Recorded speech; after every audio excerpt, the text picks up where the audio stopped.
Hi there, I am Cari Shoemaker, and I'm homeschooling mom to 3 kids. Right now, I have a high schooler, a middle schooler, and an elementary schooler at home. Um, and I'm also the author and the owner of the homeschoolingzone.com. So, welcome to my first video of this series, Homeschooling 101. Today, what I'd like to talk to you about are the different types of homeschooling, the different styles of homeschooling available to you. There are many of them, and probably one of the first steps in evaluating your homeschooling and your journey to start homeschooling is knowing what type, what style might fit your family the best. And what fits you and your child or your children right now might not be what fits for next year. But in your desire to homeschool and in your learning to homeschool, it is a good idea to know of these different styles. And within these styles, there are lots of different curriculum to choose from. So the first style that I would like to talk to you about is the boxed curriculum. And with the boxed curriculum, you can be extremely structured. You could be less than extremely structured. You can pick and choose what you want to from the boxed curriculum, or you can full on do like a public school at home and kind of just uh, replica what they're doing at school and do it at home. A boxed curriculum will come with all of the core subjects that your child needs for each grade and some of the electives. So examples of boxed curriculums would be K-12, Oak Meadow, and Calvert. K-12 is an almost exclusively online curriculum, and when you order a program like K-12, which is usually done through a school district, what you will find when you receive the curriculum are boxes and boxes of books, everything you need for the science experiments, literature books, history books, math manipulatives. It literally comes with everything you need. All the student guides, all the teacher guides are there.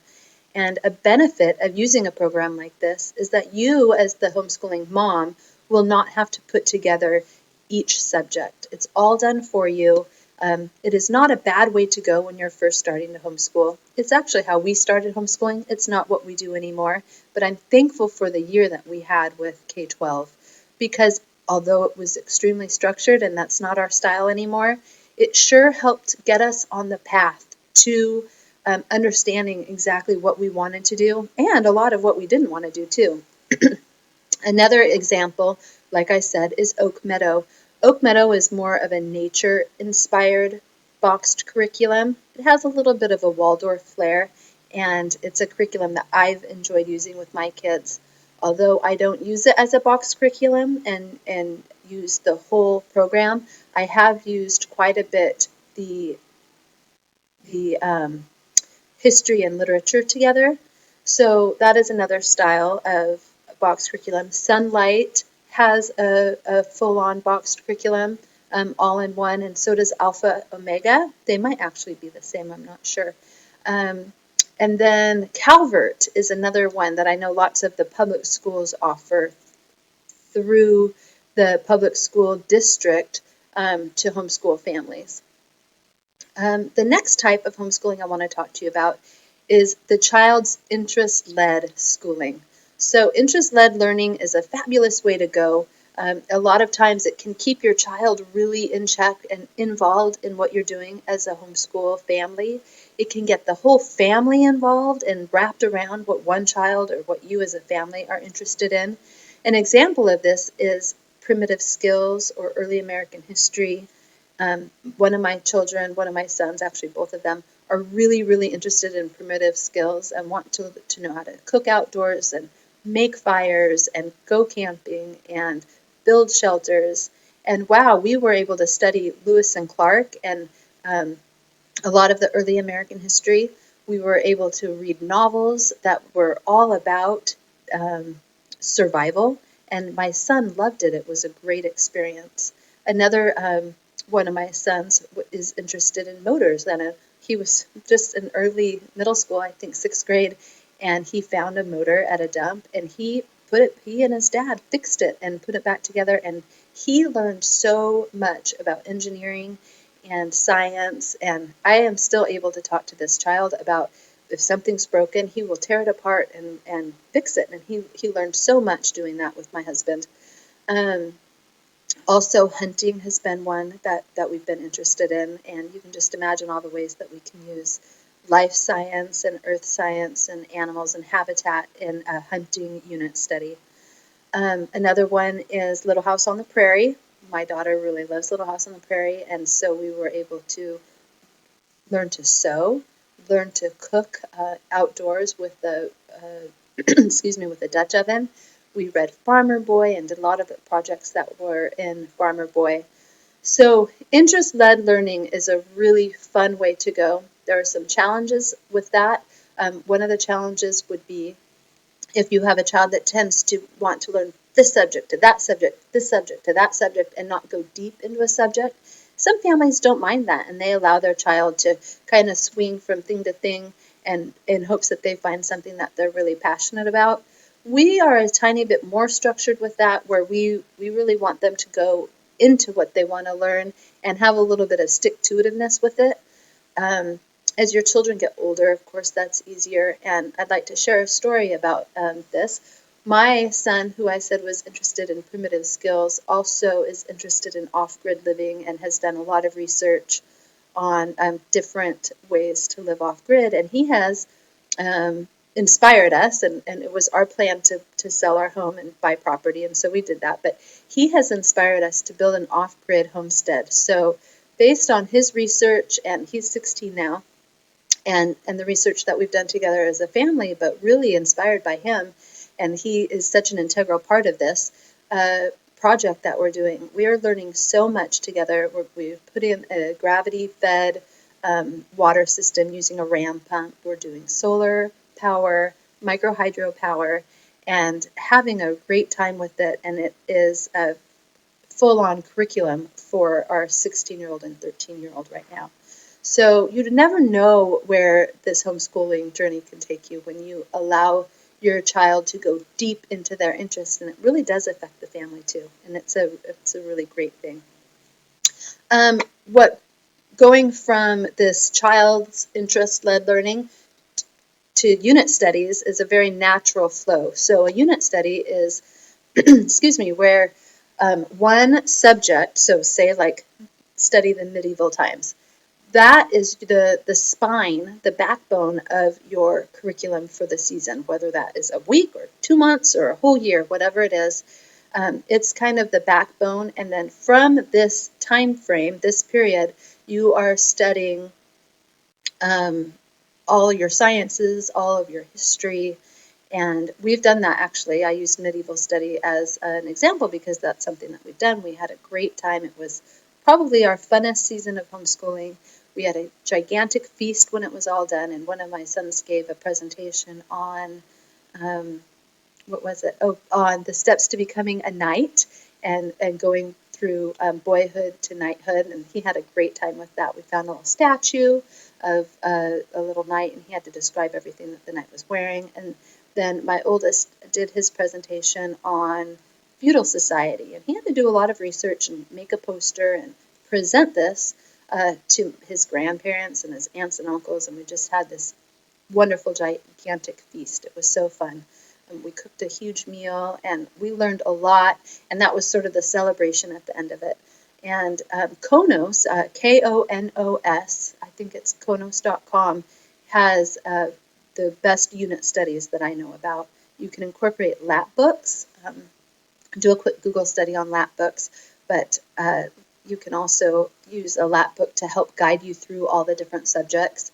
A lap book is a series of folders that are put together in a strategic manner that is based on one subject, like the human body or the medieval times or castles or whatever you want it to be. And there are hundreds of resources online for lap book unit studies. And then there is the eclectic way of homeschooling. And I think that's probably what we fall under almost all the time these days. And that's taking a little of this and a little of that, a little bit of the box curriculum, a little bit of what I learned from Well-Trained Mind, a little bit of unit study, and kind of mixing it together to come up with what each child needs to learn, what they need to know, in a way that works with the season that we're in as a family. So I want to share with you really quick what we're using in this way of homeschooling right now, and that is teaching textbooks for math. All of my children are using teaching textbooks. All about learning press for my youngest child, all about reading, all about spelling. I love it. It's a really fun way to go. I'll do a video of she and I working together. Um, and then for middle school and elementary school, we're doing Shirley English for grammar. And for history, I'm doing Story of the World with my elementary school child, with my daughter, and my middle schooler is doing um, the Oak Meadow history and literature together. He's doing the Ron Paul curriculum science. It's an outdoor science, adventure science program that he is loving. It's not a politically active um, curriculum in the science anyway. It's just a fun curriculum, and I highly recommend it. And my oldest right now, like I said, is working with my husband and me on our property. He's doing research on equations, on how the ram pump works, on erosion control, and helping us design our building and doing the history, like learning the history of these programs that we're putting together on our property. And he's doing teaching textbooks for his math also. He also reads all the time.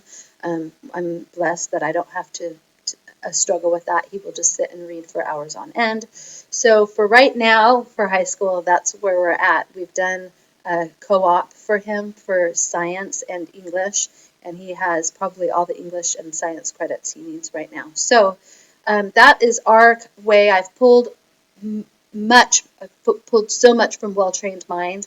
I've pulled some from the Konos and some from Oak Meadow to put all of this together.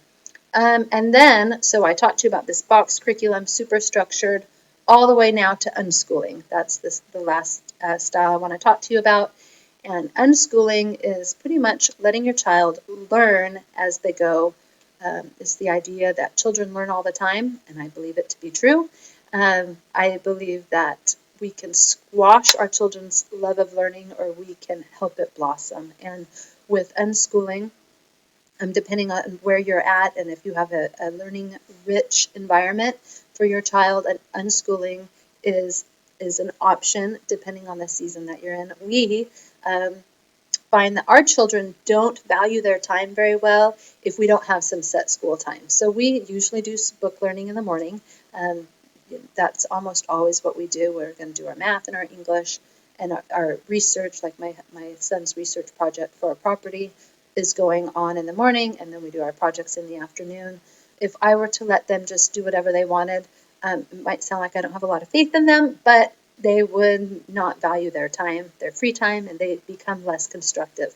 But I know that there are families that have embraced the unschooling life, and it has worked well for them. In fact, when we are on our trips, we go to Mexico most every year for 2 to 3 months in the wintertime, and we are unschooling during that time. We're not learning. They are learning the entire time we're gone, but we're not doing much for book work. And those are the times where they've learned probably some of the most they've ever learned in their life, just doing this unschooling lifestyle. So that is it for what I have on styles of learning. This video is getting a little bit long. My next video is going to be early elementary aged, and I will have some samples in there, what I do with my daughter, and it's this part 2 for Homeschooling 101. So I hope you enjoyed this video. Please comment below. You can go to thehomeschoolingzone.com and watch more of my videos and learn more about homeschooling. And yeah, I hope you enjoyed it. Thank you so much.